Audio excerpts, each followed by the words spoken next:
Well, good evening, people. How we doing today? So I've got Crimsonrosso back in the house. We kind of had to do an impromptu part two on this one because we had a nasty storm. He's in the Midwest. I'm in the Midwest, and we were just getting fucking pounded with hail. So we kind of called it a night earlier than we would have liked. But I'm going to go ahead. But good news is that gives us a little bit of an added bonus round to chat. So I'm going to throw it over to Crimson Rosso, and he's going to tell you guys a little bit about himself. Pretend like you don't know who he is and where you can find him, and then I'll introduce my little old self. But all right, Crimson, go ahead. Tell him a little bit about yourself. Read him your rap sheet. All right, thank you, Switch. Name's Crimson Rosso. Call me Crimson, Crim, Rosso. I'm cool with whatever. I'm a YouTuber who focuses primarily on RPGs. Love talking about that stuff, and I am a pro to. What was I going to go with the one? Oh yeah, I just like making these goofy ass RPG videos, talking about the ones that are popular and the ones that everyone has sadly left behind through my channel, One and Duns. Probably still my favorite thing I've created on the channel. One and dones are terrific. Those are so funny. And also informative. Yeah, You're like when you one and done Final Fantasy 2 and threw it in the fucking trash where it belongs. that video's coming. Like I can't wait. Can't Oh fucking boy, wait. that. Yeah, I'm trying to do Final Fantasy 1 right now. Almost done. I'm like a third of the way done with that video. So and But and I'm 2 is going to be after. oh go ahead. Go right, go right No ahead. no you're good. Go ahead. I was just going to say it's going to be fun when we get to 2. But 1 is the one I'm working on right now. Oh, one's marvelous. Yeah, one's fantastic. Aside from that final fucking boss fight, which is like literally can either go gravy or it can go infuriating, depending on your RNG. Yeah. That last Or if you fucking found, I did find out a way to make that fight really easy. yeah, we were talking a little bit about that last time. Yeah, so and then I'm Zoo from Flipping the Switch.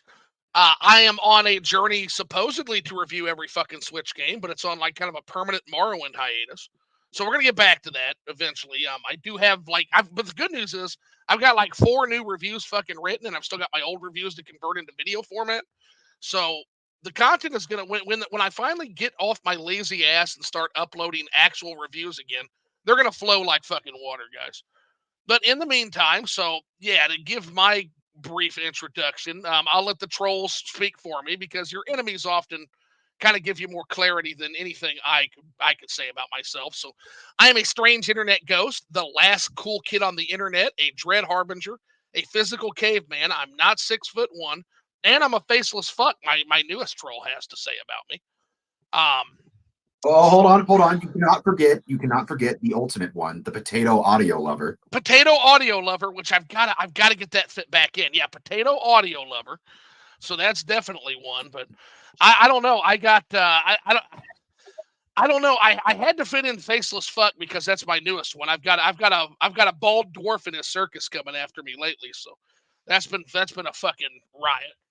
Um, but One of these days, me and you got to get like super hammered and like write down everything you've been called, and then just drunkenly read it oh off. Jesus, yeah, that would be fuck. And some of these are just great. Like that guy's, oh you're the last fucking cool kid on the internet, aren't you? Like, yeah, I am now. Like, that's fucking great. No, but I like that, so I'm gonna steal it. Um, but that's the thing about trolls. They give me so much fucking ammunition. Or the guy that thinks like being 6'1" and having 15 platinum trophies on PlayStation is like makes him a Giga Chad, makes him a pussy slayer. That guy was pretty cool. Call me, Kyle. Open invitation to come on the show anytime. Same with this bald Nosferatu, like knockoff Vern Troyer looking motherfucker who's been trolling me lately. Anytime, come on the show, man. I'll be happy to do the banters, the bants with you. I think it'd give the audience a good chuckle. But I don't know. Like I was telling the guys in the Super Retro Force, like I'm gonna have to duck into the witness protection program. I've never had a fucking dwarf come after me before. Like I'm gonna be every time I hear Be circus. careful, I'm just saying every time I hear according to circus, Skyrim. yeah, every time I hear circus music, I have to be ducking under tables because this fucking guy is gonna show up with a couple jugglers and a clown looking to do some shit. don't know, man. Those dwarves can make some pretty scary weapons. If you played Skyrim, that shit's got some high damage output. I have, but look what it didn't save them, did it? Because look, they tapped the heart of Lorcan and they fucking all vanished, didn't they? So that high weaponsmithing didn't save them, did it? No, you should have gone for the dragon armor. Well, by the way, I've played Morrowind, so I know what happened to the dwarves. You actually find out exactly. What did happen to them? So they attempted to tap into the powers of the heart of a dead god, and were depending on who you ask. If you asked the Dunmer, they were punished for their blasphemy, and if you asked the more scholarly types like Telvanni wizards or Mages Guild wizards, they were basically managed to unmake themselves, to basically unmaterialize themselves from existence in doing so. Damn. Yeah, that's actually pour one out for chat. Yep, yeah, pour one out for him, because but yeah, and speaking of which, let's take a look at the chat. Before we get to chat, we almost forget, the honorary Rush Dog moment, because he always asks what I'm drinking. So I am currently drinking El Dorado 15-year rum and some Diet Coke. Now, that is absolute fucking blasphemy to drinkers, but you mentioned rum and Coke. It's the only rum I have on hand. So I'm having an absolute waste of this fucking rum, but I forgot how good rum and Cokes are. They're very good, man. It is so. Yeah, I'm tempted to go make a second glass right now. Oh, yeah. Because, I just finished off mine. It's really good. Now, I wouldn't recommend using what I'm using because that's very stupid, and it's a waste of really, really good rum. I should have Instacarted some fucking Captain Morgans to me before this stream, but it wasn't time. God knows how long that would fucking take. It's just especially prime time trying to get people out to you, and I'm not fucking leaving the house right now. It's rainy and shitty here. So, all righty, I guess we'll go to the chat. It's raining over there? Oh, it's raining. Yeah, it's raining, but it's not storming at least. Yeah, it's shitty and cold and rainy. While you read chat, it sucks. When you read chat, I'm going to go make a second drink. Sounds perfect. So, Upper Nimbus says, oh, snap, 10 minutes away. Holy shit, you got here 10 minutes away. So, more like 20 minutes for you, Upper Nimbus, because we're always fucking late to the party. Then we've got Brooke Barnes. Hey, what's going on, Brooke? Welcome in. Welcome in. Mad Kaiser's in the house. Yo! And he says, funny enough, Final Fantasy II birthed the Saga series, believe it or not. I've heard that. And those games are just as confounding to me as well. That's the thing. Those games too. I've tried. I've yet to find a Saga game I genuinely love, but maybe it happens someday. They're interesting. All of those games are very interesting. But they always come up a bit short to me. What would you say, Kaiser? Of all of the Saga games, which one would you say has the best shot of converting me? Yeah, which game would you recommend of all the Saga games you played? I guess would be my question. And then Matt Kaiser also says, yes, this random internet ghost is pretty cool. I appreciate that. I'm told that. You're cool as another's cringe, but I'm glad you find me cool. That means a lot because you're a cool guy yourself. So, speaking on the Saga thing, what systems are there for? Because I want to give those a try one day. So you can find a bunch of them on the Switch, a bunch of them through PlayAsia with English. Interesting. They originally came out, I think, on Super Nintendo, maybe Game Boy, but don't quote me on that. And Shinky's in the house. He says, "Let me just liquor myself up." Yeah. When you go, I keep ribbing you, but when you gonna come on with me, Shinky?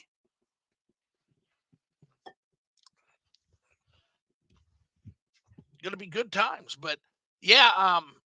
What are you drinking tonight? If you don't mind me asking, you can just put it in the chat and let me know what you're drinking, because I always like to take a look, see what other people are imbibing. Eventually, that's the answer you always give, which is a fair answer. People are busy.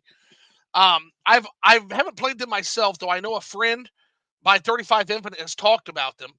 Though the new one kind of looks neat. It's coming out next month. I know they're similar to Live Alive and Octopath. And Shinky, how's Grandia been treating you? Oh, Shinky's playing Grandia. That's on the list, and I've got to play it soon. I'm playing Trails right now because I got tired of everybody talking about Trails. But, guys, I converted him. Yeah, you were one. You were one of them. It was you. It was Emily from Orbalology, and it was Brandon from Just the Gems. and all making these different trails videos. I'm like, fuck, now I gotta be a trails guy on the internet too. God damn it. And it's really I just good. remember. I think I remember specifically when I was doing Trails to Azure playthrough on hard mode. You like just came in like out of nowhere because you were like just drinking and you just wanted to chill. We were just talking, and then we introduced the series to you. Oh And then we got to a certain boss fight that I won't say. Yes, yeah. because Oh that was after you had beaten Xenoblade, and we were all kind of just talking about how much the quest design in Xenoblade kind of sucks. Yeah, oh my god, I remember that now. I actually remember that now. Yeah, I was pretty trash that night.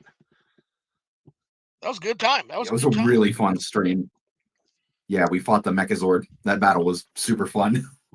Oh, that's awesome. Is that live somewhere? I never bought it. Sadly, I gotta get back to like I gotta get back to VODing like uploads on my second channel. Like I've been very lazy on that. I was gonna say because I don't remember a lot of that, so that would be tempting for me to go and just check that shit out. Even though listening to my own voice is fucking cringe. I never watch my own shit ever, except for editing, and it's like knives in the ears every time I edit. Yeah, it was a wild time, but it was very fun. By the way, you being a video maker as well, am I the only one that feels that way, or do you feel like a strange disconnect when you hear your voice come out of those speakers? The only kind of thing I feel about it is like I'm shocked about how much deeper my voice is compared to how it sounds. Always. It is strange. It's very strange how that compressed sound, but maybe it's my potato audio. Who knows? It could be. I mean, you do love potato audio. I'm an aficionado for it. So yeah, I kind of got that. Like, I had a potato audio as well, and then I talked to Mad Belmont, and they recommended me a really good mic. Right. And maybe I should talk to him, and he can recommend me a mic too that way. But I don't know. I kind of again I like the potato audio, and if it's going to cost me more than $20, it's not fucking happening. So that's true. So it's an interesting experience so far. Mad Kaiser says, charming though. Being a very old game, it can be frustrating at times. Thank God, Collection of Mana has some quality of life features like quick save and quick load. Yeah, the QOL is always pretty fun. Like it's always good to see those added features.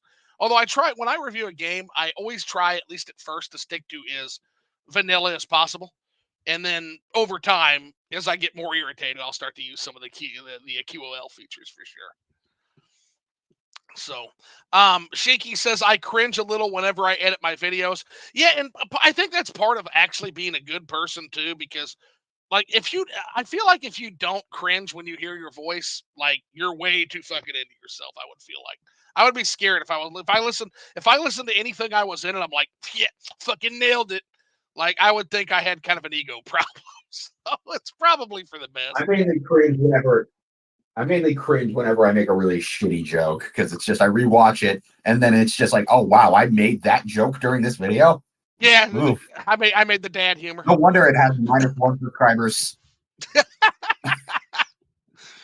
Yeah, you gotta love that. Like one of my favorites of all time was I had just done my first actual video, like not just talking over screen caps, and somebody gave it a dislike and left, and I'm like, oh gosh, there's one person that likes talking bad audio, talking over bad screenshots. Okay, like that's interesting, but yeah, like literally, they're just like, well, that's fucking lame.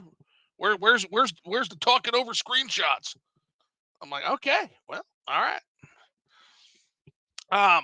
So Chill Collects is in the house. Yo, what's going on, Chill? How's it going?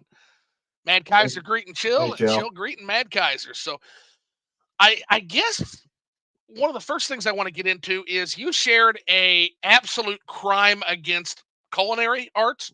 It was one of the last things I saw before I started prepping for this. I've never wanted to hurt somebody more in my entire life than watching that absolute abortion treatment of those noodles, of that pasta. What the fuck was going on? What the fuck was going on there, Rosso? As an Italian, I was personally offended. Holy fuck. Like that was just wrong, man. That was just wrong. And just so the chat I understands what we were witnessing, they literally like pan fried their noodles and then deep fried their noodles and then microwaved their noodles. I have no fucking idea what was happening there, but it is a lover of good food and cooking, that pissed me off. I'm not gonna lie. It's like that's perfectly good noodles that could have gone to in somebody's belly right there. Yep. As an Italian, I felt personally attacked. Oh, I bet. What part? What part of That the? was like second stage racism. Oh yeah, like stacking. Like there's like various levels. They used a fucking microwave. They used a fucking microwave. Ugh. Ugh. No, my heart. What part of the boot are you from? Me? Yeah, what part of the boot? Well, I'm an Italian American. Sure, but I grew up in America. My ancestors are Italian. yeah, where'd they come from though? Which part? I believe it was Rome. Oh, gotcha. Heartland, nice. That's a beautiful city, man. If you ever get a chance, if you haven't been, you should definitely go to Rome. I definitely want to go there one. I definitely want to go there one of the days. Rush Dog was just in Italy. I would also recommend the Calabria. Some of the best cooking ever is just like the Toe area. So fucking good. And the coastline is just gorgeous down there. You get to see the Mediterranean. You're Yeah, hop, I'll be skip, and probably. jump. Oh, it's so good. I'll be going to Cancun next year because my brother's getting married. So that'll be my first time out of like America. Okay, yeah, Cancun's nice. Cancun's very nice. The more money you have, the nicer it is. That's a very nice place. Mhm. I would also recommend. It's a hop, skip, and jump away from there. Is Belize. In particular, where we stayed was Caves Branch and Jungle Lodge. It's literally like a tropical lodge right in the Amazon rainforest. It's really, really fucking cool. I'll have to check it out. That'd be interesting. I don't like. We're mainly going there for my brother's wedding, so it'll probably just be around the resort where we stay. Right. But like, yeah, the city. Very interested. The city is very fun. There's a lot to do. Yeah. A lot to do. It looks beautiful. Yeah, if you get Belize, and if you want to go further south, there's actually a really cool city in the jungle. If you're into like the Amazon rainforest, which I am, there's a city called Iquitos in Peru, right? Now get this, Iquitos is really interesting. It is the largest city in the world that doesn't have a road to it. You can only reach this place by plane or by boat. It's about 100,000 people. It's the size of Springfield, Illinois. But they're right in the middle of the Amazon River basin, and you have to take a boat or a plane in order to get there, like a mud skipper plane or like a boat. There's no roads that go to Iquitos. Interesting. Yeah, it's completely. There's roads once you get into Iquitos, but there's no roads connecting Iquitos to anything else.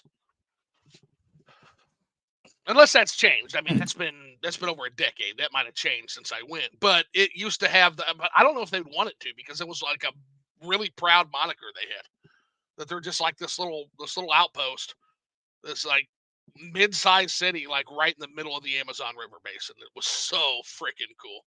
Like right on the river. That might be cool if we can get a chance to do that. Yeah, there's all kinds of if you ever want to start globetrotting, hit me up. I found some great spots. Really, really cool stuff.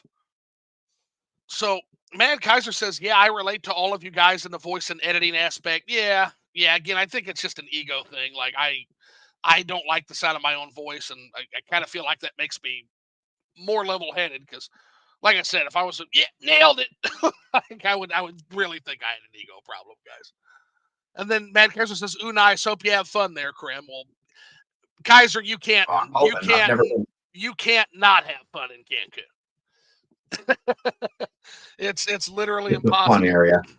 But remember, what happens in Cancun stays in Cancun. Remember that. Don't get too wild. But want to meet some people from the cartel and get into vague discussions about Dragon Ball.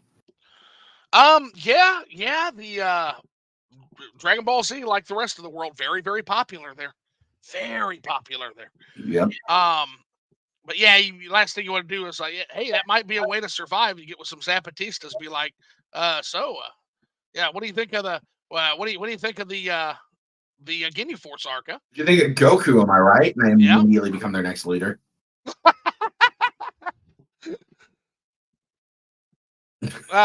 So Shaky JRPG says, in other words, if you're gonna have a gay experience, go to Cancun.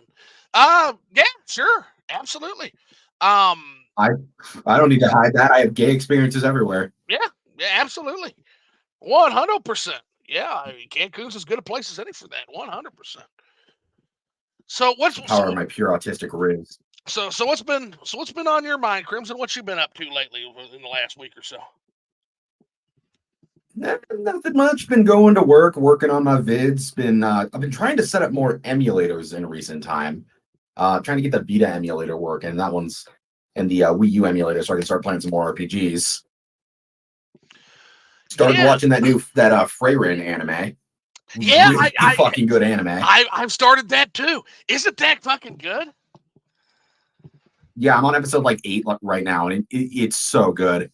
Yeah, I'm only on episode 1. I go through the anime slow, but I'm really enjoying like the setup. It's really good.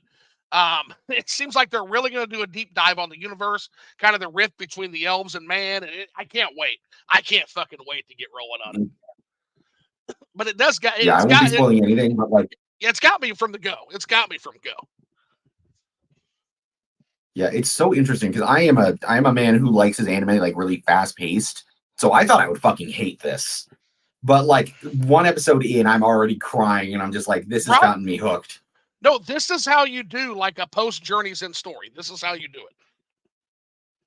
Yeah, it's just so calm, quiet, almost like you're there. That's also what I really like about the show. It's just the concept. It's just like, oh yeah, you're not following them going to fight the demon lord. You're following what happens afterwards. Yeah, it's all done. It's all done. By the time you fucking get there, it's done. And now it's just dealing with the aftermath of all the things that have happened. Yeah, and you're not following the hero here. You're following like the mage. You're following the mage. Mm-hmm. Yeah, it's gonna be just something.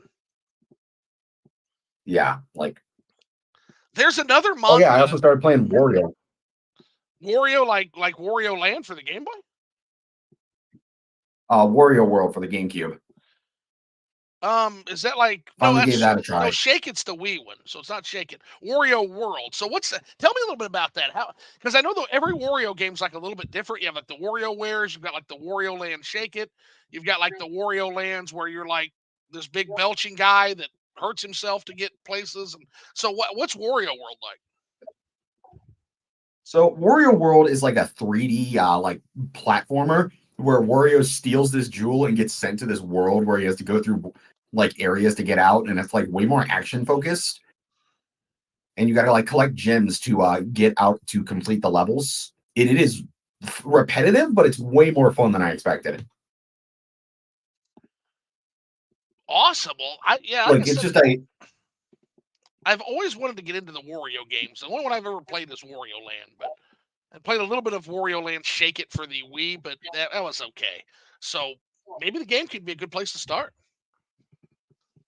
GameCube game is also fairly short because I've been playing it for about maybe 3 or so hours, and I'm pretty much halfway done. So I'm trying to find the name of this manga that is going to get an anime adaptation. So I can't find the name of it. But basically, it stars this samurai, right? And this samurai basically has his clan killed off, like from treachery, right? And so now, but he's not good at samurai. He's like very bad at it. And so basically, the way he survives is like his charisma and attracting more powerful people to him. And it's basically how he utilizes these more powerful party members to basically take back his shogunate, essentially. And I can't think of the name of this, but dude, this is going to be a world beater if they get a good animation studio. Like, this is going to be up there. This is going to be incredible if they can do it right. Like, if you get like a David. Is it called Ninja Kamui? What's it called? Ninja Kamui?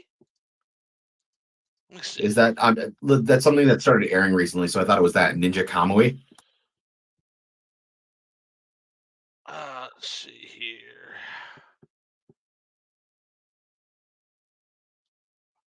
I don't think that's it, but I'll have to look for it. I'll have to look into it. But All right. it sounds, but what I'm seeing, I'm similar.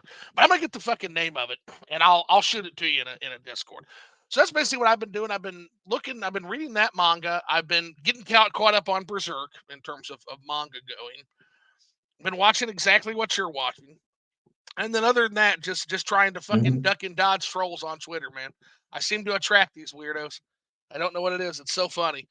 Like it just out of nowhere. I was OJ was saying something about Boogie, right? And so Boogie posted Oh yeah, I something saw that. that was controversial, and so my only comment was basically like, "Oh, rent must be due." So that's why Boogie's drawing up controversy. So rent must be due. And this fucking guy shows up and he's like, "Yeah, that you pay rent that you helped pay, so now you can gladly fuck off." And I'm like, I don't know what you're talking about, little man. I've never paid Boogie once. What are you fucking talking about, dude? You don't know what you're talking about. He has defenders. Boogie has it. This guy literally was going in everybody who trashed on Boogie, or even I wasn't even trashing Boogie. I just said, hey, the rent must be due. That's why he's generating some localness. And this guy is like going like somebody attacked his senpai. Like he's just going like down the line, like just hurling insults at like every single person who like said anything that could even be perceived as a Boogie slight. So yeah, apparently Boogie still does have he does have defenders apparently. Wild. Like I haven't seen the documentary, but I heard wild things about it. Yeah. Like he produced his own Yeah, like documentary Turkey. I that know. shit on him. Yeah, Turkey Tom, a YouTuber that I watch from time to time. Okay. He made a great like hour-long retrospective on Boogie. Turkey Tom, I'll have to check him out. Yeah, he's a YouTuber who's like he's well known for like not, like he used to be kind of controversial, but he's like kind of cleaned up his act a bit, from what I Okay. understand. And like a big aspect of his content is he makes these long documentaries about like degenerates, but he'll also make documentaries about YouTubers that like rose and fell. Like he has a fucking 2.5 hour long one on Dark Side Phil. Oh God, I've got personal experience with Dark Side Phil. Yeah, Dark Side. Yeah, it's like Yeah, Dark Side. Back when Dark Side Phil was just starting out, homie. Like I would do like stream snipes of like an early Dark Side Phil. And what was so goddamn funny about this is sometimes those stream snipes would get more views than what Dark DSP was getting. Now, granted, this is like literally at like the dawn of Dark Side Phil, right? So like this was at the very right. dawn, but I could actually stream snipe him for more than he was getting. And like just but I didn't stick to it long because here's the thing, Phil didn't react. He didn't feed his trolls. And so kudos to that. Like he wasn't very fun to do it to for that long a period. But yeah, I don't know how. There's one like, and again, not to shit on other content creators, but there's one that I just don't understand how exactly he got so popular. I guess like maybe it's because he I think it's perseverance, like sheer perseverance. Because he's not good at video games, man. That's all I'm saying. Like he's not good at video games. Dark Side Phil. Yeah, he's not good. Yeah, that's the thing. It's like he's not really popular because he's liked. It's more like he's popular because everybody likes making fun of him. He's a lol cow. Okay, so Like, it's locale some stuff then. Okay, yeah, he's a gotcha. lol cow. People like making fun of him. They don't like him as a person. They like mocking him because Okay, that's his thing. Like he's awful at video games, but he pretends he's good at them. yeah. And then there's, I mean, that's one part of the Phil rabbit hole, but then there's this whole other aspect of the dark side Phil rabbit hole where he's like cooking in his dirty kitchen and like flushing his grease down the toilet and shit. Like DSP Oh, tries it, I I've think it's never. called. Oh yeah, no, oh my god, yeah. He literally like took his bacon grease and walked it to his toilet, and he dumped his bacon grease in the toilet and flushed the fucking toilet. And I'm just fucking rolling. I'm dead, man. I'm just like, holy shit, there's a plumbing job. Like, the fuck are Yeah, that you was back when he doing? worked with Machinima. Yeah, what the fuck are you doing? Oh goodness. So Yeah, other than that, I think I might have found this anime, by the way. Give me 1 second. Or this. All right.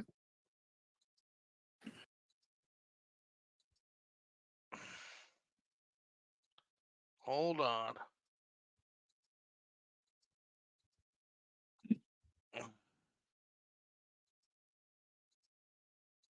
Of course, it would be fucking Eye Patch Wolf. That's of course where I got it. All right, there's that one.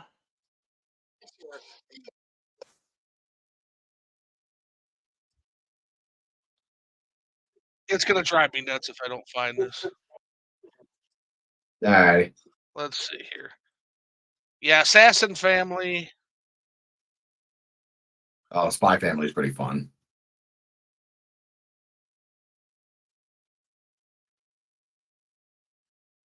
Elusive Samurai. It's called Elusive Samurai. All right, I'll do it. Elusive Samurai is going to be a world beater. So thanks. All right. Shout out to Eye Patch Wolf in his current state of shonen. That's the video. That's the video that led me to that. It's amazing. Fucking amazing series. But yeah, other than that, yeah, so dodging trolls on that, and then also found something that like just really pissed me off as like a literate person. And that is, I don't know if you saw it, but there was a kind of a gaming controversy that showed up. There was some journalist who writes for Kotaku, which, full disclosure, Kotaku was a fucking shit rag. Like, nobody should fucking read that nonsense. So, full disclosure. But one of the journos, I guess, who writes for Kotaku, somebody like showed a picture of her with a tattoo on her back.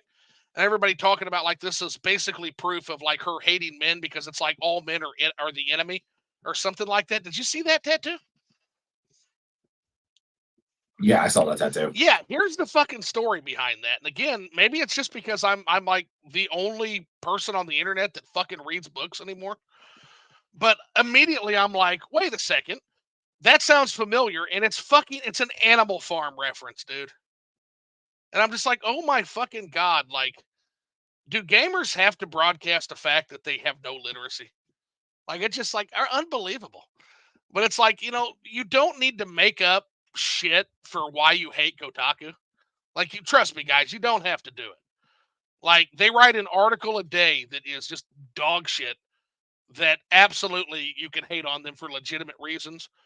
Like their weird Tears of the Kingdom shit where they literally leaked Tears of the Kingdom early and didn't even post spoilers. And there's all kinds of reasons to hate Kotaku. The dog shit journalism, the fact that they never talk about the games themselves. Like, you don't have to manufacture controversy on this. But I don't know. What do you think, Crimson? Yeah, Kotaku is garbage, plain Yep. and simple. But I don't think. But I think.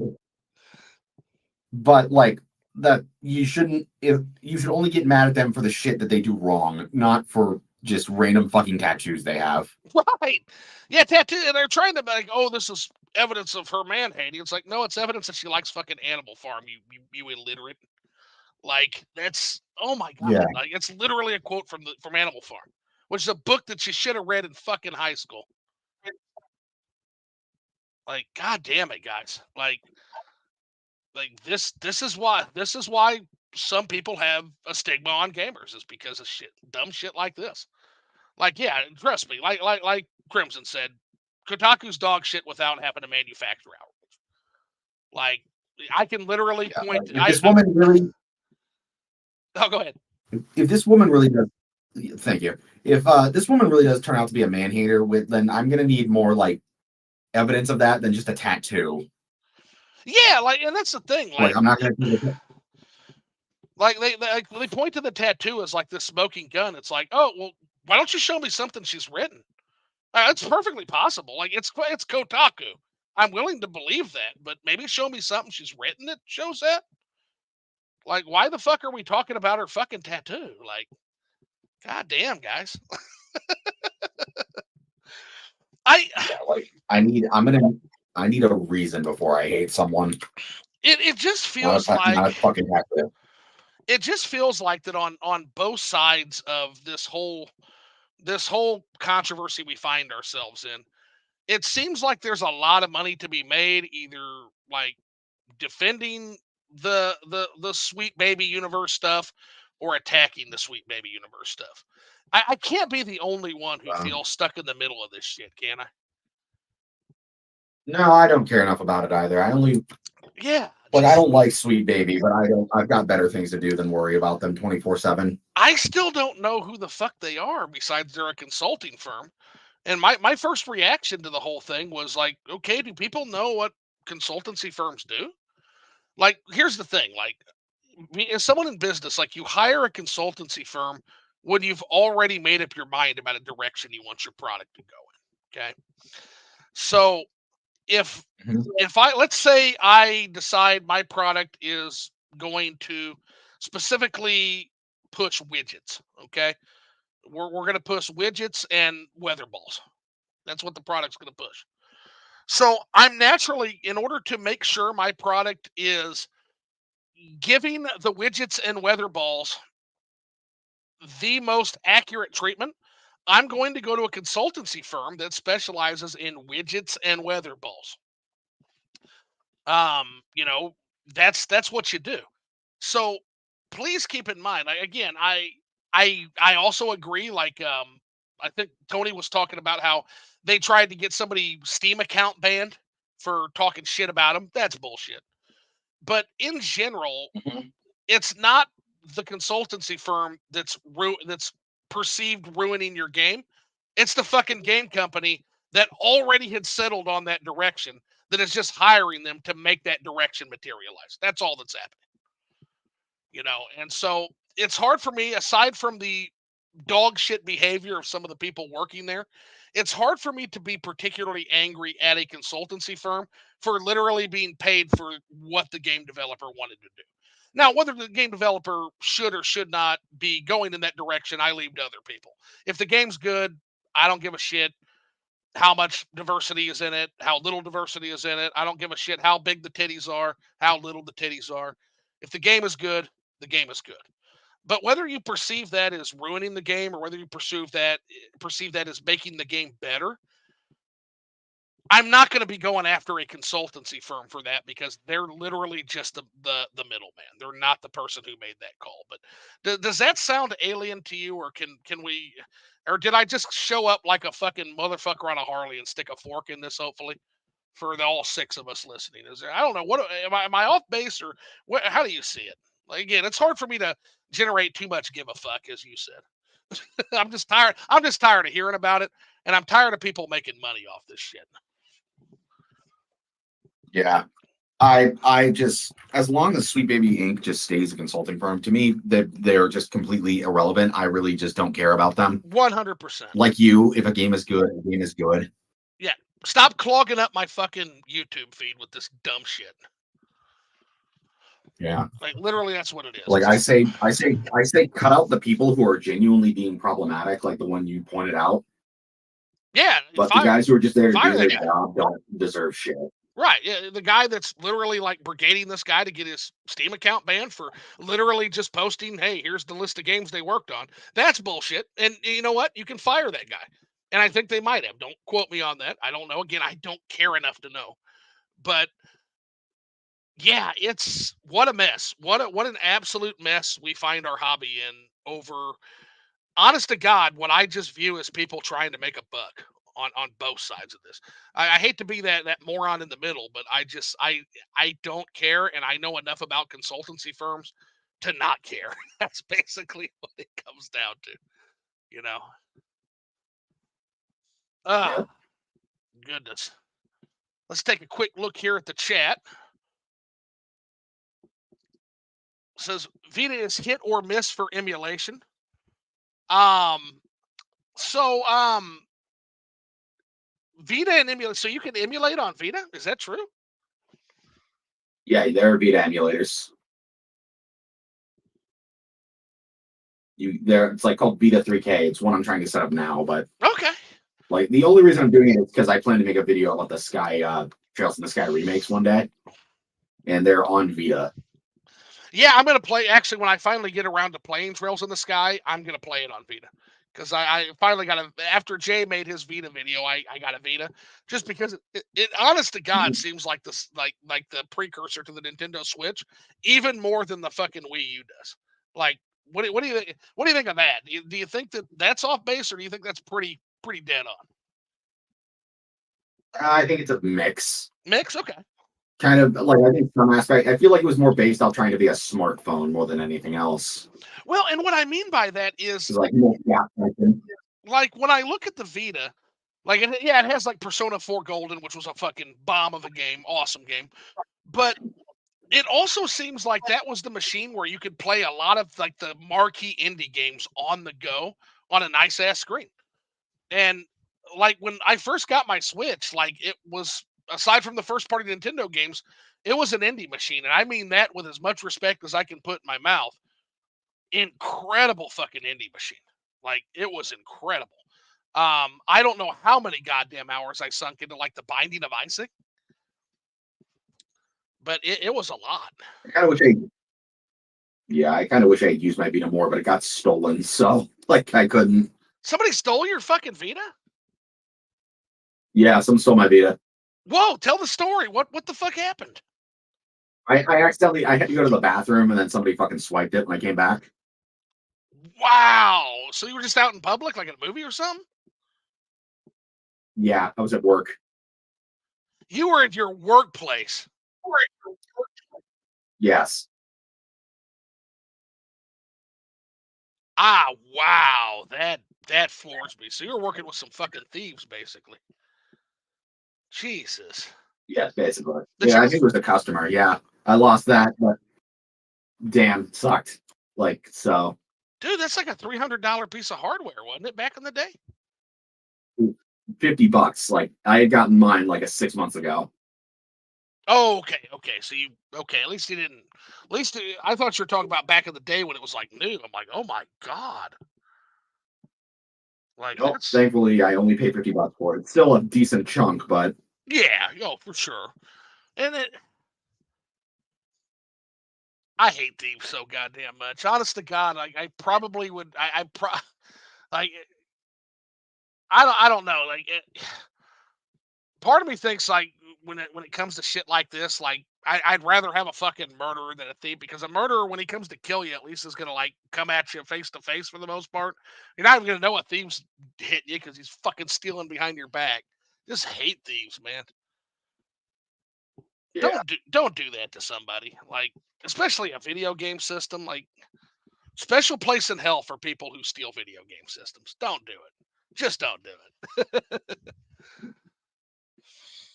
Let's see. definitely. So Mad Kaiser says, "Yeah, I get that. Also, I'm excited for Kaiju number 8. Also waiting for Go Go Laser Range. There's so many goddamn anime. There's so many of them. For real. There are so many coming out. Jesus Christ. That's why I pick a select few every year to go through. And I try to keep it at that because yeah, that's and then that DSP. Yeah, that DSP, the one that flushes grease down the toilet and whacks off on stream. Yeah, we know all about DSP.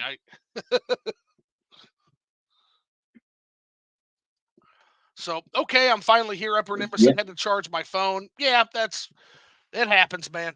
My phone dies probably 3 times a day. I need a new one. Kaiser saying Kaiser and Nimbus exchanging greetings. And then Mad Kaiser is also speaking of anime. Frieren and Delicious in Dungeon are a treat. Yeah, we were talking about Frieren, Mad Kaiser, and yeah, that's I just started that. Crimsonrosso is in like 8 deep, and it's really, Yeah, really good. 100%. It's so good. Upper Nimbus says I really need to watch Frieren for scientific reasons.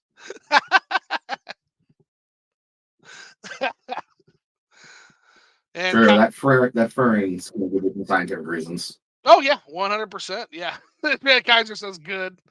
And yeah, Vita was the home for my turning point for Falcom games, both Trails of Cold Steel 1 and 2, as well as Ys 8. Yeah, so um Ys 8 in particular, like I fell in love with that fucking game. I can't wait to play that again for my review of that. Ys 8 is just one of the most amazing hidden gems in the world. It's so fucking good, guys. It is so good. Um, I love the whole Gilligan's Island kind of lost type feel of it, where you kind of have to band together with the village inhabitants. You kind of learn more about them. You explore the island gradually, and it leads to a story that just comes out of nowhere. No spoilers for people who haven't played it, but yeah, Ys 8 is a treat of a fucking game, and I hope Nordics is even Yeah, had you this. say it. I've been playing. I've been playing it myself for a while, and I've been really enjoying Ys 8. Yeah, who's your favorite character? So far, like Ys 8 is my first ever Ys game, Mm-hmm. Oh, it's and mine too. so far I really like Doji, and like the first girl you meet. I can't remember her name. Oh, she's fun. Yeah, they're both fun characters. Yeah, Doji is like in the running for best wingman. I feel like. Yeah, he's great. He's a bro. No, he's a solid bro. So I'm gonna throw it to you. So put you in the hot seat. Ryan or Doji, best wingman. Go. Gotta be Doji. Doji. Oh shit. I gotta go with Doji. Sorry, Ryan. Even Yeah, though you say it's Ryan time, I've got a clock my actually boy Doji. in my office, and it's a clock in every single hand, every single minute from 1 to 12. Instead of a 1 to 12, it's Ryan. That's amazing. I'm not even kidding. It's hanging in my office. Yep. It's That's awesome. every numerical the hand can point to is replaced with Ryan in a different pose. It's amazing. Yeah, it is indeed That's always so Ryan time in my office. that's so funny. So Mad Kaiser says, "Oh damn, I'm sorry to hear that, Krim. Yeah, nobody likes a fucking thief." Upper Nimbus Yeah, says, there's some big. Ys 8 is friggin' amazing." And then Mad Kaiser says, "Glad to hear it. My first Ys game is well Ys 1. Oh shit. Okay." Then he says, "Yeah, Rhyme time, baby." Yeah, I'm gonna have to post the clock. Let me see if I can post that in the chat for everybody real quick. I do kind of want to see that. Yeah, Rhyme time clock. No, these aren't my clock though. My clock points to Rhine. Oh, okay. No, that's not it either, but that's about as close as we're gonna get. Because I bought mine off Etsy, so it might be a one-off. So let's pop that in the chat here so the chat can kind of see it. There we go. Yeah, baby. There it is in all its glory. Although again, Where's the chat? my Oh, clock is that better. is My clock is better because it has the beautiful. well, mine has the poses. Mine has the different poses and shit. But yeah, That is amazing. yes, it's Ryan time. Every time it's Ryan time. Every time it's Yeah, Ryan. That's what I'm oh, saying. that's so good. Yeah, Ryan is an absolute unit. Yeah, Ryan is probably. Oh my God! Oh, he's back. Oh, that's amazing. Oh, that's amazing. Oh, you guys are gonna get to see some Zoots rolling in real time here. So we're gonna go over to my Twitter feed. Bear with me, Oh guys. yeah. I'm gonna screen cap. We're gonna screen cap this dipshit live. Because why not? All right. Give me 1 second here. I'm gonna take his name off. And then I will post my response live to this guy.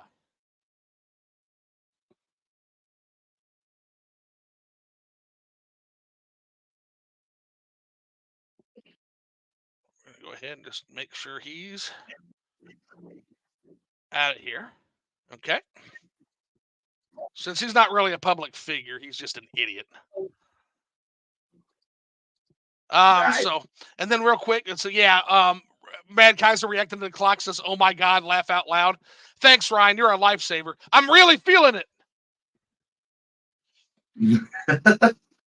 No, it's Ryan time. I get it. Just kill the thing.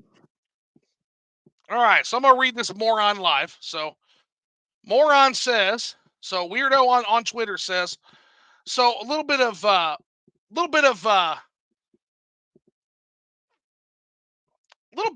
backstory on this guy. So OJ, I'm just gonna read this here. This exchange now that he's decided to come back. Like literally, he came back, and I gotta love that. So OJ says this is the same guy who has no problem using the N-word and racial jokes, but in his home was too scared to say it on camera in his own documentary. Now you're saying DI is forcing the games for 10 years, but before it was games or lecturing us about how bad white guys are, you're just a weird clout chaser trying to latch on to anything for publicity. Which that's basically what Boogie does, no matter what the issue is. Like Boogie doesn't actually have a real opinion. And so I just said, house payment must be due. That's all I said. I'm just making an observation that it's time for Boogie to pay rent. And so Boogie's going to try to generate some kind of controversy and successfully did it, right? That's all I'm saying. So so Weirdo shows up and says, he thanks you for your contribution. Now fuck off. And I said, I've never paid Boogie a dime, little man. You don't know what you're talking about. And so now this guy literally says live, every time you respond, you give him a nickel.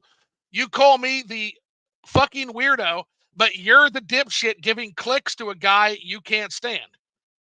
There is someone here who doesn't know what he's talking about, and it's not me. So obviously this guy doesn't know how Twitter works because Boogie actually doesn't make a dime, and I've never clicked on Boogie's video. I'm literally responding to a player essence response. So we're going to tell this guy about himself. We're going to do it live. And yeah, it's not too often you guys get to see some actual zoo trolling. That's very fun. You get to see it live. So, all right, every time you respond, you give him a nickel. That's not how Twitter works. Yeah, that's not actually how Twitter works. You have to actually click on the video to give him any ad revenue.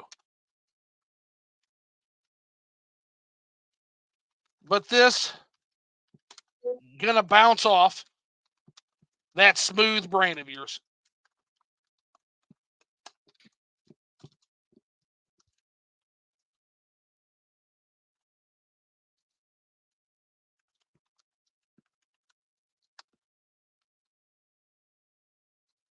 Chill out, little man. It's not that. Actually, you know what?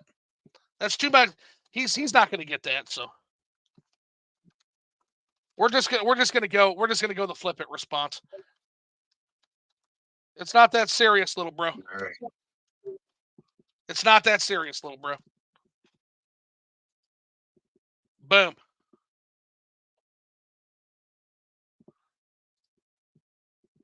That's nice. What. Yeah, we're not going to waste any more time on that guy. It's not that serious, little bro.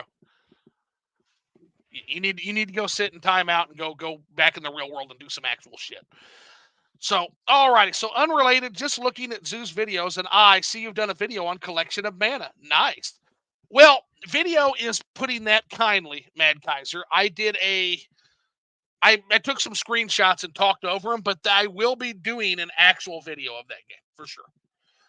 It's really good. Like all three of those games are really good. Have you played any of the original mana games, Crimson? No, I plan to play them because Visions of Mana looks awesome. Yeah, Visions of Mana does look fucking good. I'm kind of jelly that's not coming to Switch. It's like, God damn it. Yeah, I'm gonna be picking it up on PC. Yeah, it looks really good. Yeah, as long as the PC game is like optimized properly, like yeah, it's a day one for me. Like it looks so good, and got the original musician, got the graphics, got the rabbits looking amazing. Yeah, that just looks so good. That looks really, really good. Yeah, it looks like it's going to be a fun time. I might try. I'll definitely try a mana game sooner or later. Yeah, definitely. They're kind of like the way I kind of describe it is they're kind of like beat 'em ups. They're kind of like a JRPG tied in, or like a JRPG mixed with like a beat 'em up. In the way that like you just attack, attack, attack, attack, attack. Especially with the Secret of Mana 2, Seiken Densetsu 3. That game is literally like a beat 'em up mixed with a JRPG. It's so good. Like you're just hitting that attack button. It's awesome. So other than that, I'm definitely gonna. yeah, other than that, what anything you've been finishing up or wrapping up? What have you been playing on live stream? I saw you're getting ready to wrap up another Trails game. It seems like. We actually did wrap up a Trails game recently. We Yeah, beat Trails of Cold Steel 2 when we're doing the Legend of Nayuta. gotcha. So now, Legend of Actually, just Nayuta is not one I have on Switch. That's one I probably need to grab because the NIS games are notoriously scarce later on. What is Trails of Nayuta? Where the fuck does that fit into the universe? Like, where? There's so many of these goddamn um, games, man. apparently the Legend of Nayuta is like it's like theorized that it's a huge like a prequel story like hundreds of years before this all happened. Okay. But the only like real connection I've had so far, because I just only wrapped up chapter 2, is that one of the characters is last name is Herschel, and that's one of the last names of a character from Cold Steel. That's really the only connection. Otherwise, it's kind of its own thing. Huh? So yeah, I some people are theorizing it's tied to the game, but I'm not certain yet. The only reason I'm saying it is because it has trails in it. That's a fucking really stupid reason, but it's my reason. Interesting. Yeah, it's yet another Trails game I'm gonna have to pick up. They all do. They all seem to be really well received. Like every one of these games, like Yeah, people trails. say, is like it seems to be like that absolute for a lot of people. It was for me that absolute undiscovered gem in the JRPG space. There's a lot of people that just don't know what the fuck it is. They've never heard of it. I'm very impressed. I started with Trails from Zero, and so far I am incredibly impressed with what I'm playing. Like I gotta say. Yeah, these games are, but I didn't know about them until like a couple of years ago because I saw a bunch of my mutuals talk about them on Twitter. And then like the first game went on sale for like $10. Like that was the one I was told to start. And then I was like, you know what? I'll stream these. And then like we're at Cold Steel 2 now, so they got their fucking teeth into me. Now And Cold of Steel, oh go ahead. I was gonna say, like out of all of them, Cold Steel 2 is probably my third favorite now. Maybe my fourth. What's your favorite so far? Favorite is Trails in the Sky second chapter. That is still my favorite. I loved Azure, and that came very close to dethroning it, but second chapter was able to keep the top spot. Yeah, Azure's next. Azure's next. I think Azure's the one I came in on, wasn't it? No, that was Zero. Oh, Azure is the that was sequel. the end of Zero. Okay, gotcha. Then Azure's the sequel. Yeah, I've Um, just been. what's your favorite setting in the Trails games? I know each kind of set universe takes you to like a different country in the overall world, and it kind of tells the story of the world as you go. Like for example, Trails from Zero is the story of Crossbell City. Like Crossbell City literally is like its own character. It's like its own organism. It's amazing how they portray that city. And I expect they're going to do a similar job with Erebonia in Trails of Cold Steel and whatever that country's called that Estelle's from in Trails from the Sky. So, what would be your favorite setting so far in all of them? Probably Crossbell at this point. Does Like I Crossbell love Liberel and I love Air. does Crossbell But do a better Crossbell, job than the other two, or are they all pretty similar in the world building? Crossbell, all of them are pretty on par with each other in terms of world building, but Crossbell is Neat. more compact because it's much smaller than the other two. I hear something tragic. I hear they drop the treasure chest being the sassy treasure chest from Trails of Cold Steel. Yeah, You just they broke bring it. it back for Cold Steel 2, but only for this side mechanic called the trial chests. But yeah, they But get in rid of that, and that's sad. Cold Steel 3 and Cold Steel 4, there's no sassy treasure chest. I haven't gotten to those yet, but I've been told no. I've told like Cold Steel Oh, 2 is like the last time you see them. oh, take thine beak from thine heart. Oh, Yeah. Go play the Sky trilogy because those are like abundant in there. Like that, if you love those, they are everywhere.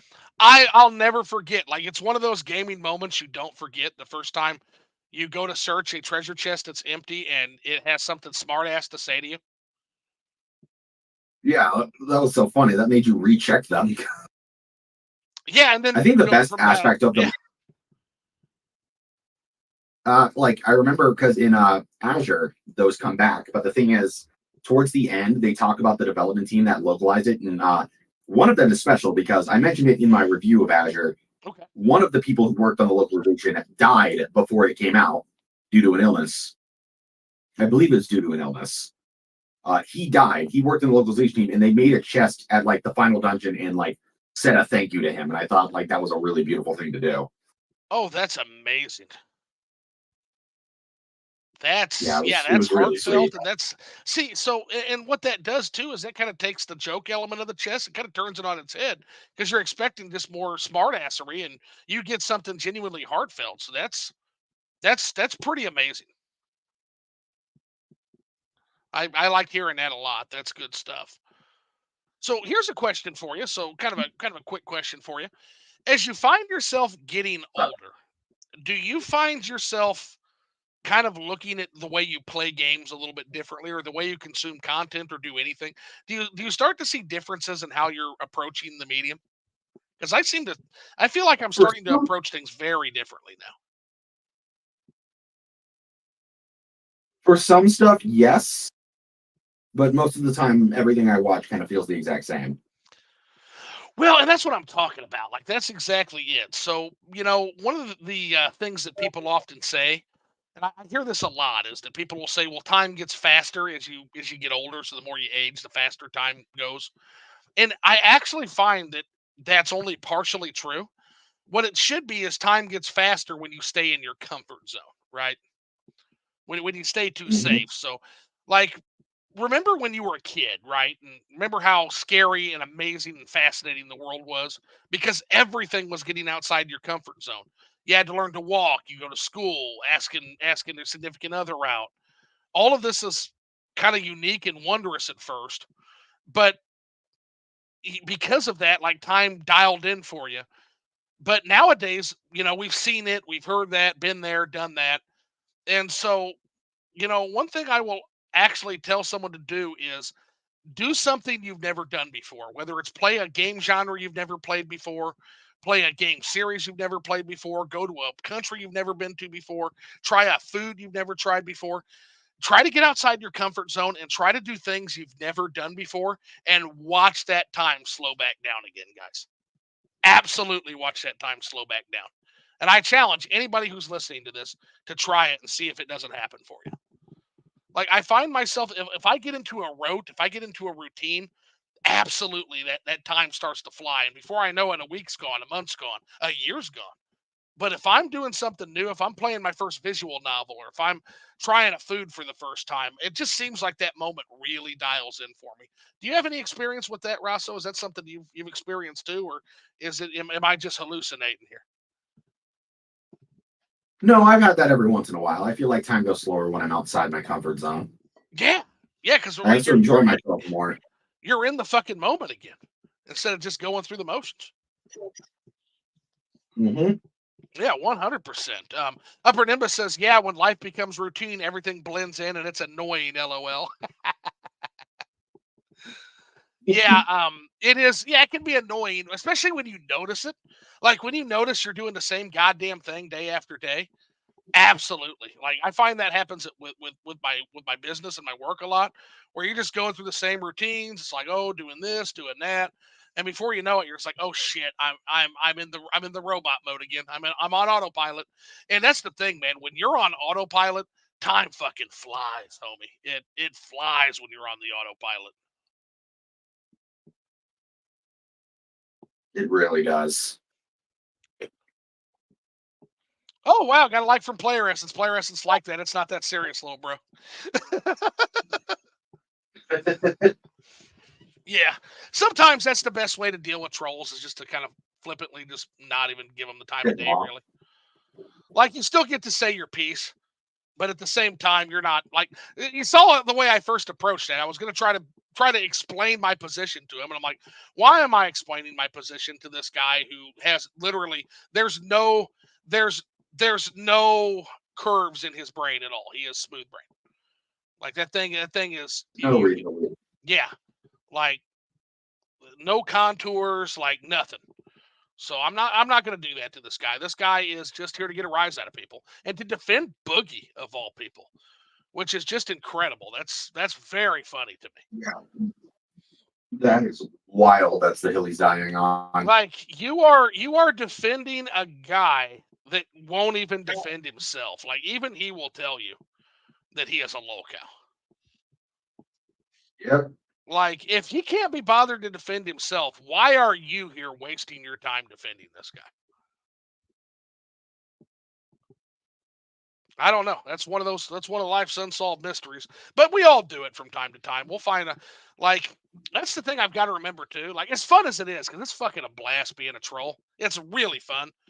But I've also got to remember that like on my deathbed, the one thing I will not wish for more time is arguing with strangers on Twitter.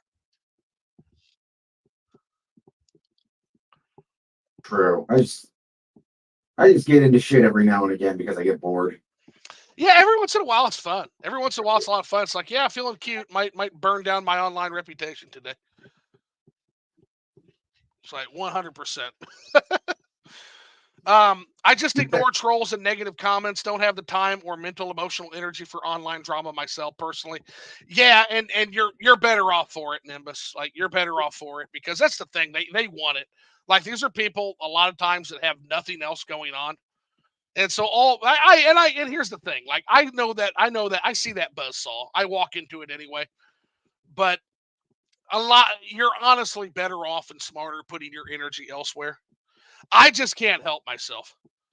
It goes back to like my old school internet roots where I see something fucking absolutely stupid, especially if you come at me with that absolutely stupid nonsense, and I can't help myself. I've gotta clap back sometimes, and sometimes it gets me in trouble. Not that I'm ever out of my league, but it gets me into situations where I could be using that finite energy. Like energy is very finite, and I could be using that elsewhere. But sometimes it's just you just can't help yourself, and it's just too much goddamn fun. Like 100%. We've got a really interesting situation brewing actually right now with that. More on that later potentially if he keeps running his mouth.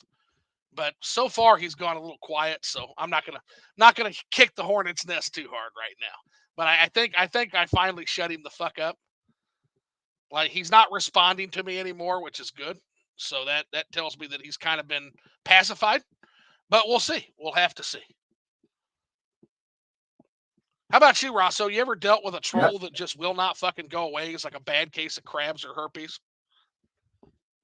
Yeah, until I started making fun of his parents abandoning him, and then he got sad and left. Yeah, sometimes that's what you need. Sometimes you basically need to do the internet equivalent of a good noogie for him. Yeah.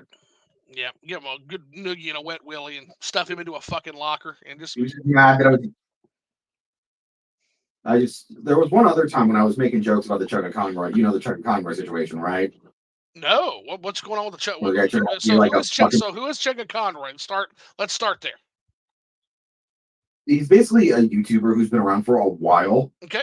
He like was I think he was one of the first ever Let's Players. He was like a genuinely liked guy. Mm-hmm. And then it turned out he had like some weird DMs with like other people. I don't know if it was minors, but like it got really creepy. Okay.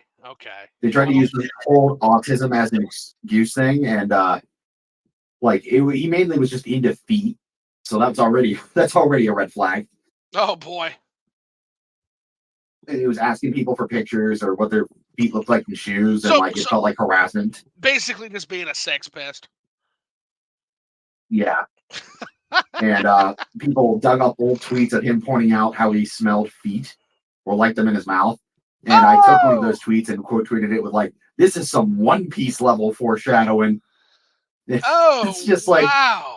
like when we were holding a piece of paper in shock, then some dude got pissed that I was making a joke of the whole situation. It's like, yeah, I'm gonna make a fucking joke of the whole situation. Like, You know what that the fucking dude's getting reminds caught me for of? being a sex for being in defeat. That's funny. Well, yeah, look at what's going on with the whole Nickelodeon shit with what's his name, Dan Schneider, like going on. And so here's my question: like, why? Like the rumors and jokes have been going on about this fucking guy for years. I remember seeing a preview for a Nickelodeon show that he produced called Bella and the Bulldogs, right? Mhm. And I remember just thinking to myself that the vibes on that fucking show are so weird.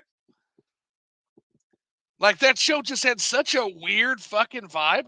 And pairing it with all the weird shit people were saying about this guy, I'm just like, there's no way this dude isn't some kind of a weird sex pest. At best. At best. And now, of course, it turns out it's actually kind of a lot worse.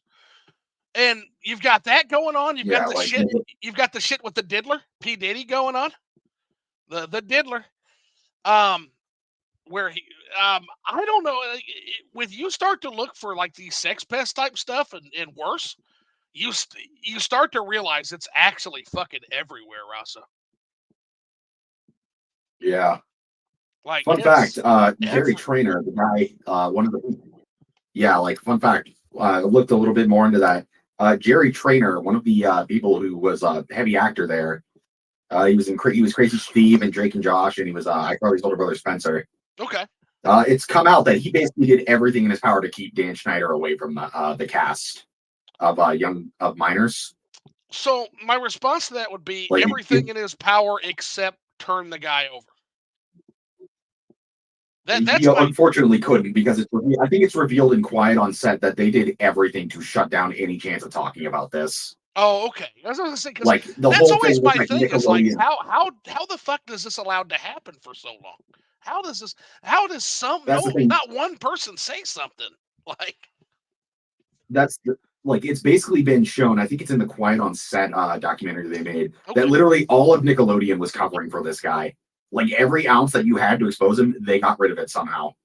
Like they genuinely kept this dude around solely because he made good shows. Wow. Like and like I think it was even stated by one of the former workers that like a bunch of the AV people got like computers and there was just straight up child porn on it.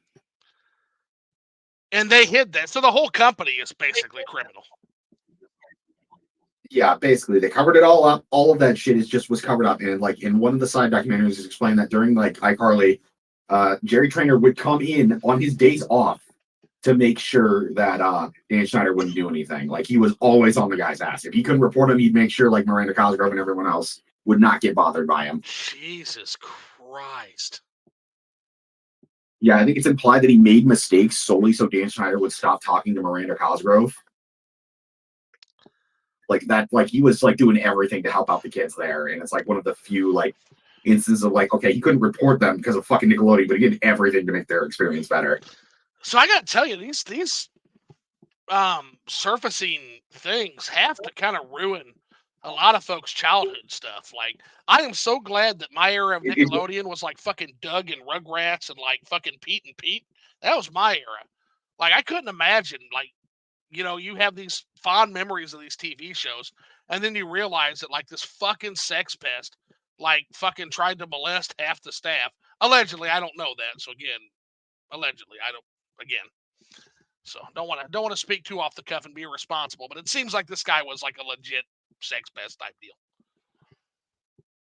yeah, he was. Yeah, so fuck him. Like, but I just can't imagine Yep. like having like my childhood memory to a good TV show like tainted by that. I grew up mostly in the era of I was a Cartoon Network kid most of my life. Cartoon Network had good Like I stuff. grew up with shit like Kids Next Door, Ed and Eddie. Oh, Ed and Eddie's legendary. Like, Yeah, see, that was as I was kind of getting out of the cartoon phase. Because I was basically the era right before you. Like, so for me, it was like Dexter's Lab, like Johnny Bravo, Powerpuff Girls, that kind of shit. And then that went right into the next era, which is like what you're talking about with Ed, Ed, and Eddie, and yeah, that kind of stuff. Yeah, Ed, Ed, and Eddie, though, I remember specifically watching even as I was growing older. It's kind of like SpongeBob SquarePants, where every once in a while you just need something to turn your brain off and watch. And Ed, Ed and Eddie actually had some quite heartfelt stuff in it. Like, that's a good show. If nobody's ever watched Ed, Ed, and Yeah. Eddie, Did you ever see their movie finale? no, but I'm going to now. And then Eddie does a finale in the form of a movie called Big Picture Show, where you finally get to meet Eddie's brother, Oh shit. and it is probably one of the most surprisingly dark and emotional movies. Like it's genuinely sad what they like how they write how it's written. Like I genuinely teared up, which is something I never did with Ed and Eddie. Like they go way more realistic on like why Eddie acts the way he is. Well, I'm gonna have to check that out. That sounds incredible. Because again, I was a fan of all those shows. That was one of like the late cartoon shows I still followed. There was that. There was a show called Recess. There was, I think it was a Disney show. Um, yeah, as I was exiting the Recess was fun. cartoon. Yeah, and this is as I was exiting the cartoon world. Like these are still shows that just were so good. I had to kind of keep up on them. Samurai Jack's another one. Like just legendary fucking Definitely television even show. watch Samurai Jack one day. Samurai Jack's good stuff. Yeah, I still haven't seen season 5. I hear that's much more mixed on how they ended it. Kind of a bittersweet Yeah, thing. I've heard it's pretty mixed in like the later half. Oh, for sure, 100%. Well, here's the problem. Like Samurai Jack's journey, I feel like as much as you want to see him get a resolution to his problem, that's one of those journeys I feel like was never meant to end. Right? It was not. It's one of those eternal journeys of like the wandering swordsman. And I feel like the moment you end it, you rob that narrative of a lot of its power. I'll give you another great example. There's a show that's one of my favorite TV shows, not a very well regarded cartoon, but it's a cartoon that, like, anybody in the chat, if anybody in the chat knows this show and you won't, you have to scream it out because, like, I instantly am going to get you on as soon as possible for a Liquored Up Live, homie. And that is the Pirates of Dark Water. And Pirates of Dark Water is a show that didn't get its ending, and it didn't get its ending not because they were smart enough to not end the show. It didn't get its ending basically because the show just wasn't popular enough to have the rest of the episodes made. And so there's not that many episodes there, and the episodes aren't all in order entirely. But it feels instead, but because of that, and because of the fact that I could never catch it in order, it just felt like every time I watched it, I was dropping into this vast world of this ocean world in peril, full of interesting pirates and interesting locations. It's think One Piece before One Piece and much shittier done, but it's a show I have great love for. And one of the reasons I think that love maintained is because the show never ended. It never got its resolution. And so you're just kind of left in this limbo where it's up to you to kind of determine how you think things played out. You see, Hmm. and again, that's entirely not the fault of the show. It's nothing the show did deliberately. It's nothing I can say is the brilliance of the writers, but it's still something that I feel like um enhanced the show for me. Just the fact that we never did get that ending that we were promised. Yeah, that'll usually happen. Some shows are just not really meant to have finales. They're just meant to be like Yeah, they're just meant to be go there. on until Yeah, they people stop watching them. basically that's what happened to Pirates of Dark Water. Now, if you can, if there is an end to a show, if your show isn't like a Wandering Ronin narrative or something like that, there is an art to ending shows, and it's hit or miss. I'll give you actually one that I think outdid the original. Have you seen Breaking Bad and Better Call Saul? I have not seen either of those. I've heard Oh, very good things about them. oh yeah. So Breaking Bad is a show that basically hooked me from the beginning, and I love that fucking show all the way through. Right.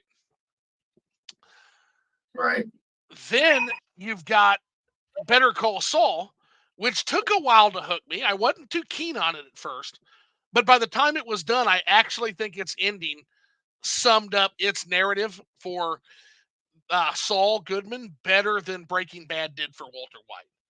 Like, I point to that show in terms of the art of the ending personally as like one of my top tier endings of all time. Same with Sopranos. Sopranos is one of the most amazing narratives ever, and then the ending is fucking shit. The ending is fucking shit, man. And then you've got other Yeah, shit. landing an ending can always. Oh, go ahead. I feel like an ending will either.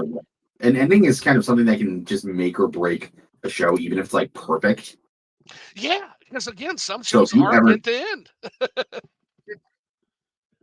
yeah, It's, like they can easily just cause the show to crash and burn if they fail. yeah. Now, Sopranos is so good that it really doesn't spoil that. I'm also watching over time. I'm watching a show called 6 Feet Under. It's one of my long-term watches, just like One Piece. So I hear that one actually wraps up Mhm. very, very satisfying, but endings are hard. If you've ever read a Stephen King book, guys, endings are hard. Yeah. Like a legendary fucking writer can't end a fucking story if his life depended on it. You could have a gun to this motherfucker's head.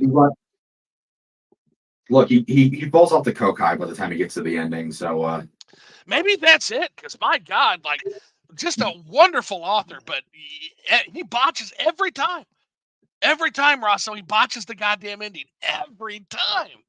look, man, it's kind of hard to top the fact that you had a bunch of underage minors bang in a sewer. Like it's kind of hard to continue a story after that. That was it, right? That was where you could really tell he was on coke. Like, gee, well, that whole story, and by the way, it gets weirder. Like in the actual book, like there's this whole like world on the turtle's back and shit. Like, dude, that he is Oh my tripping on god, some. There's more than just coke going on in the that fucking. fucking Avatar: The Last Airbender sea lion turtle nonsense. Jesus, like, yeah, I understand. Like Shakespeare had no fucking clue when he said that that creativity is a mirror held up to nature. Yeah, that's true, but boy, it's interesting to see how Coke bends that fucking mirror. It's interesting to see how Coke bends that image of reality, because boy does it. And maybe that's it. Maybe the drug bender wears off, and that's why he can't end a story. So again, allegedly. Yeah, don't sue me, Steven. Not that you're ever fucking gonna hear this, but don't sue me. Just speculating, allegedly. So let's see. We got Upper Nimbus saying, "Oof, chugga."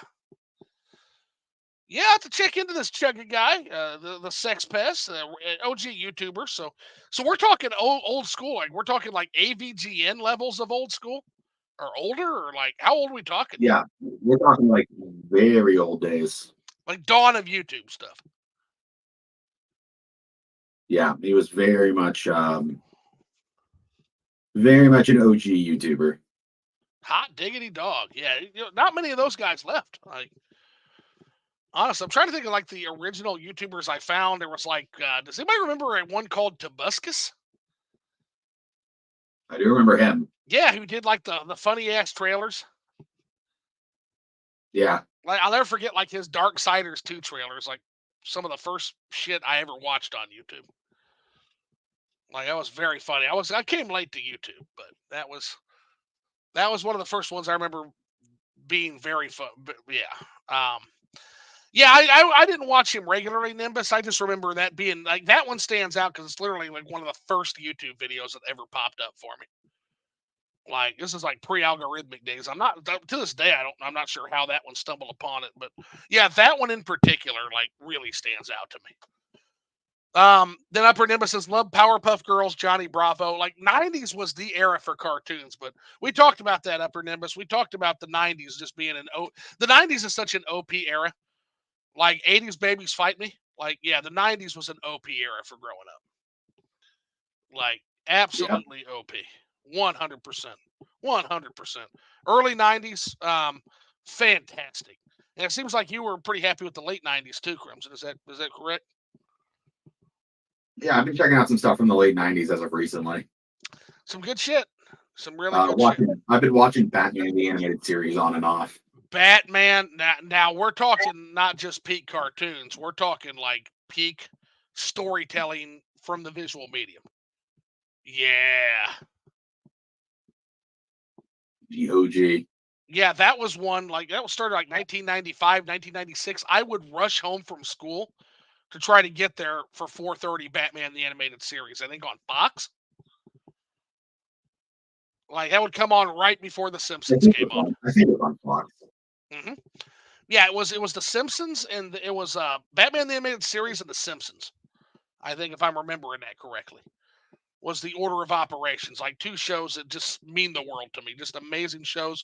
I still watch them. Like, if I've got nothing else, like I can't think of anything else I want to do, I'll throw fucking Batman the Animated Series or The Simpsons on. I'll tell you another show that's really fucking underrated: Batman Beyond.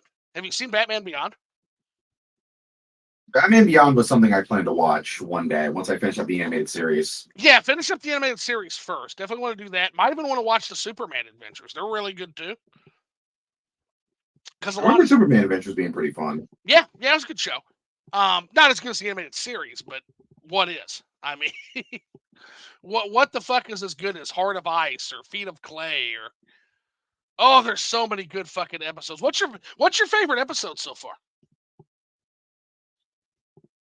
It's got to be the one when I believe it's the episode where they introduce Clayface because I like the way he gets like fucked up in that universe. Dude. Yeah, no. No. It's the Two-Face one I saw. Oh, the Two-Face. Yeah, that's another good one. The two-parter. Yeah, like the two-parter. I really liked that one. Gosh, that's peak storytelling. By the It way, is so good. Batman Forever fucking stole its resolution. Just want to say that. Batman, yeah, Batman Forever, yeah, because that's how Batman defeats Two-Face. He has him flip a coin and throws a bunch of quarters in the air. That's amazing. That's literally so Joel Schumacher literally stole from the animated series. But he did that twice. He also literally stole the storyline. I guess it's not stealing. He's working for, so it's not stealing because he's actually working on a license for DC Comics, and they own all those stories, right? So part of it is they're going to do what they tell him to do. But point is, that's how influential the Batman the Animated Series was. Literally created the characterization for Clayface, for Ice Guy, Mr. Freeze. Literally created Harley Quinn's character. Literally. Yeah, that's what I've heard. Like Harley Quinn came from that animated series. The show won I don't know how many goddamn Emmy Awards. Like literally peak television. Like anybody who has not seen Batman the Animated Series, you have to fucking watch that show. It's so goddamn good. So good. Yeah, I'm watching. The last one I watched actually was it was one where it's called The Death of Batman, and it's this little nerdy gangster guy who everybody thinks killed Batman, and it's basically like his trick trying to like run away from what he thinks literally that he killed the Bat, and he encounters like everybody from like Rupert Thorne, the mob boss, to the Joker. And this amazing moment where Joker like tries to rob a bank because he doesn't believe that Batman's dead, and Batman doesn't come, and so he like literally is like, without Batman, crime has no punchline.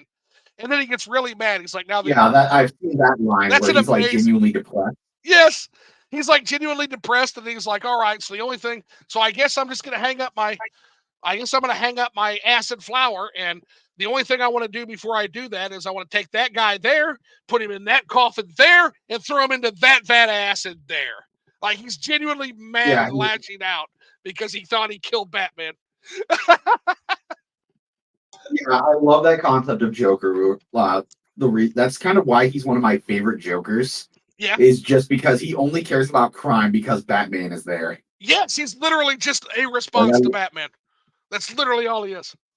Yeah, I love the relationship they have. That's funny. And they kind of stole that from. Also, I think I read a comic. Yeah, fun little comic I read, like little strip of it once, is when I think it's revealed like Batman made Harley his main villain for a while, and the interesting concept about it is like Joker hates that. Oh yeah, no, he gets because mad. when they're meeting again. Yeah, because Batman rubs it in his face that she was a better foil to him than he was. Yes. Oh yeah, he got furious. Like, Like, yeah, when Harley Quinn was actually like succeeding on her own, like doing the crime thing and doing good at it. And the that reason why pissed him she, off. yes, and the reason why she was so much better, by the way, is her and Poison Ivy were actually committing crimes to like profit. Like they were actually committing crimes, not just to get caught and have a fight with Batman. They were trying to get away with the shit. Like, Yeah, and like the best line, I think the best part about that line is when Batman just says the one liner of "pudding" and it pisses him off. yes, yeah. That, by the way, that was a great Kevin He Conroy just voice. I cannot just want to stand say that was good. Pudding. pudding. There's another good moment like that He too. just fucking I think it's the only time you ever hear Batman laugh in the whole goddamn series, and it's after like that guy that owes Joker a favor. Like he fucking like he tricks Joker into thinking he has a bomb on him, and Joker's like, "Get him away from me." Then it turns out it's like, "Oh yeah, by the way, Joker, gotcha." And Batman goes, ha, ha, ha. Like he literally yeah. has like a legitimate laugh. And I remember that I think he laughed like a grand total of twice in the series because like when Harley Quinn has him captured and she's like trying to do this to get Joker's like love and admiration, Batman just laughs because he knows that's never going to happen. right, yeah, yeah. And then also he laughed in this case. And I remember Joker being so offended, but he's like, "Oh, now you laugh." Like I Yeah, couldn't because even he get a didn't get that. Like that's the thing. He yes, wants that honor, but yeah. They have a like great. that's what's so great. Uh, That's what's so great to me about that version of Batman is like he's not like uber serious the whole time. He can make jokes every now and again. And he does, yeah. He's got like a real dry sense of humor. Yeah, I love Kevin Conroy and Mark Hamill are like the dynamic duo as far as Batman and Joker to me. They always will be. I love Christian Bale and I love Heath Ledger, but Kevin Conroy will always be my Batman, and Mark Hamill will always be my Joker. It just is what it is. Yeah, I remember like I think I saw the Batman like when that was in theaters, and he might and I think Robert Patterson with just how fucking phenomenal of a performance that was has become my favorite like on-screen Batman. Dude, he surprised the shit out of me. Like, actually, it was the one before that, actually.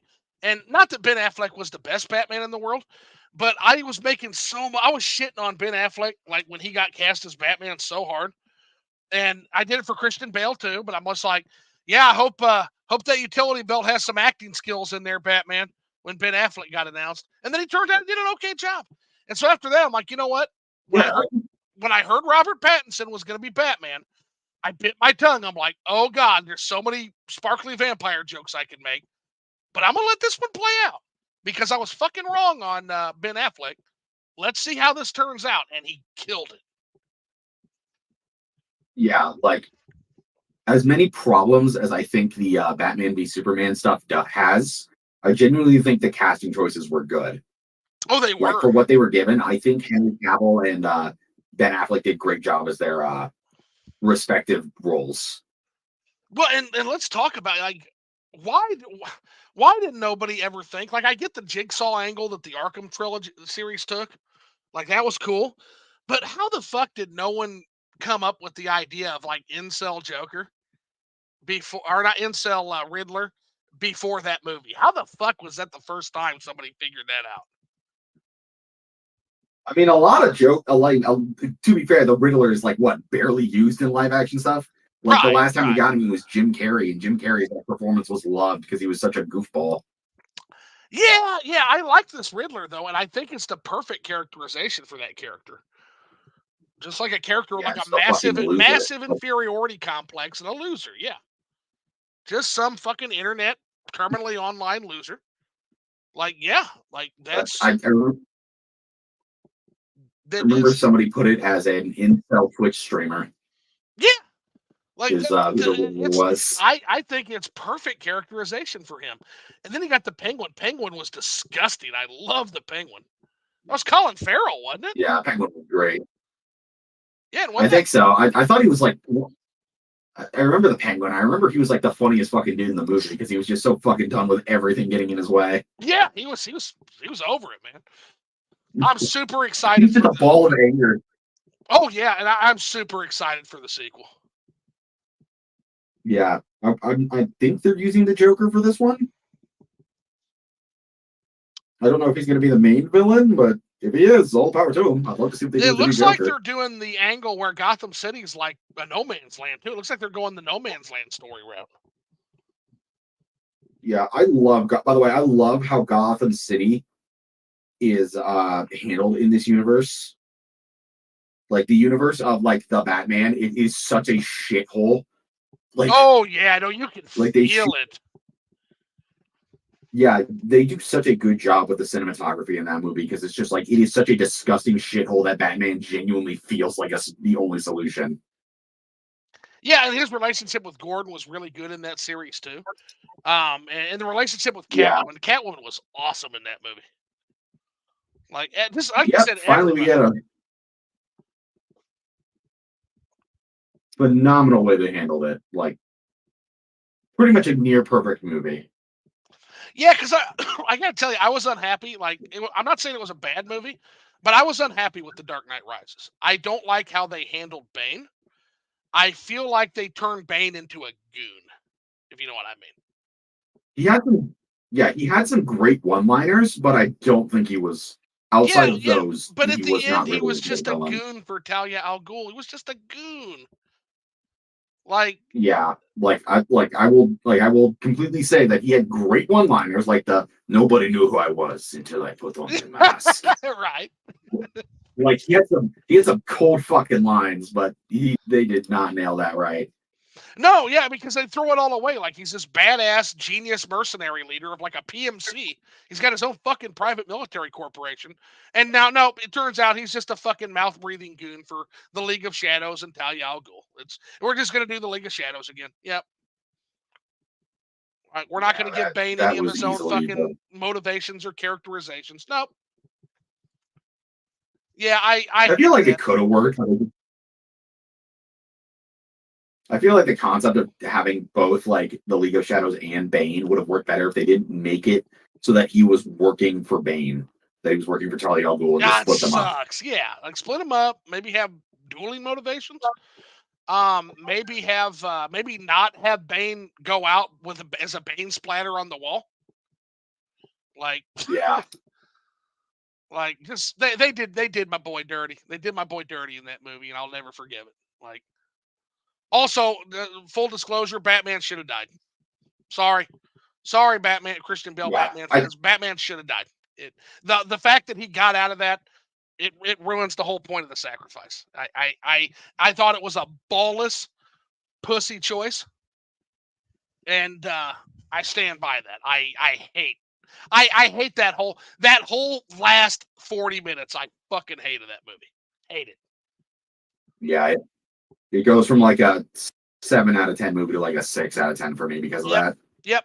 That whole thing. But Well, yeah, no, I'd say 8 out of 10 to 6 out of 10 because like everything up to that point was really good. it was golden. Yeah, it was fucking great. The way they did Breaking the Bat, that whole storyline with Gotham, it was really leading to a really compelling narrative. And then, nope, Bane's a goon.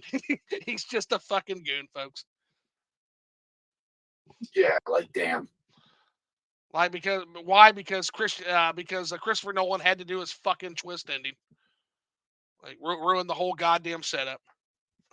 Like, Yeah, still, we'll always get the line like, "This is a stock exchange. There's nothing to steal." Oh, really? Then why are you people here? Like, it always gave me that. yeah, almost could have been the perfect trilogy, but Yeah, because the first two are bomb. Like, almost the bag. so Keithius LG says Pirates of Dark Water was so good. Keithius, you are gonna have to come on now.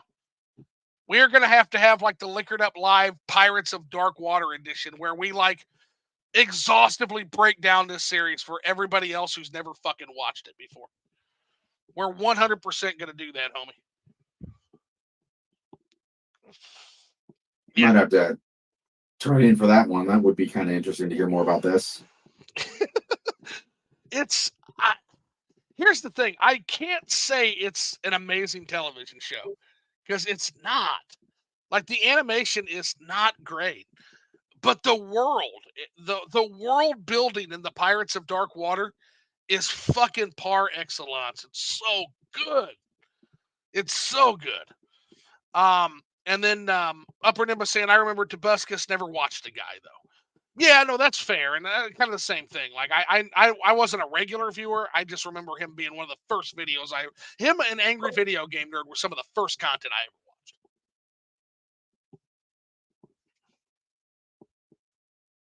Like, there's another one too. What was his name? He did movie reviews. I can't think of him though. God damn it! What's his name? Oh, holy shit! He is another one that used to be all over YouTube. Like he would review shitty movies. He's like the Angry Video Game Nerd for movies.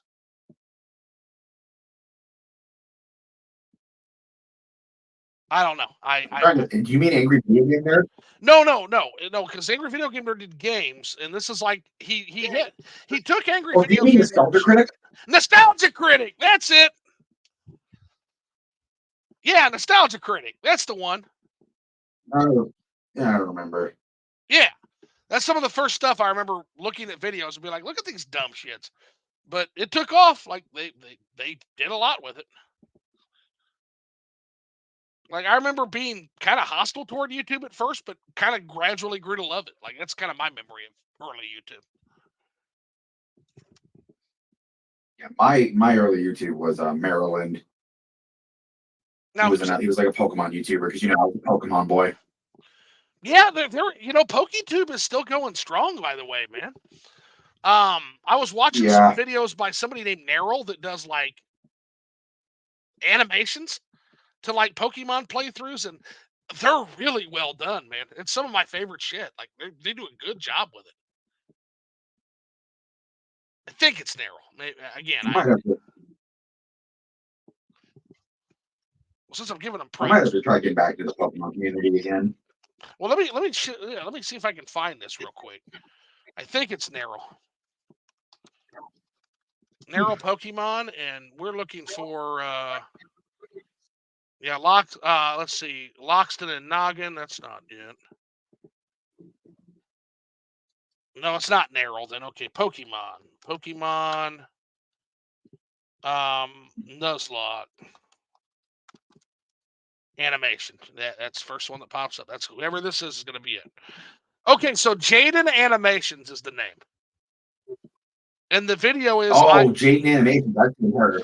She's super fucking funny. Yeah, I attempted my first Pokemon Nuzlocke. All of her videos are fucking amazing, and everybody should fucking watch it.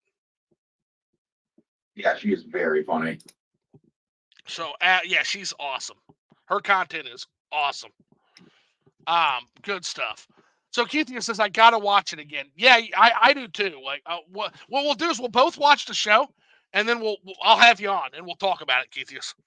Yeah, 2 seasons, 13 episodes on the first season, and 8 episodes for season 2, and we never got a fucking season 3 on the Pirates of Darkwater. Yeah, check it out. That is some early 90s blast from the past. Fucking incredible stuff. And then Upper Nimbus says, I used to know one of the artists who made the art for Loxton's channel. Okay. Yeah, PokeTube is still going strong. Some of those older guys, too, they're still doing great. So, all righty. Well, it's getting to be about 10 o'clock, and I do have to wake up relatively early tomorrow. So, at least we were able to get you on for, like, the full convo, because, we usually go about 3 hours. So, together, I think we kind of equaled that out. Before I go, though, I always like to give an opportunity. Do you have any questions for me? Anything that's got your noggin jogging you want to ask me about? Nah, I'm all good. I'm just happy to be here again. This was a lot of fun. I'm glad we could do our part 2. Oh, fuck yeah. Well, yeah, we're not going to let weather fucking screw that up. Like, we were having a good conversation, and then it just kept blasting us, and we finally had to end it, man. It's like, yeah, this is starting to be unsafe.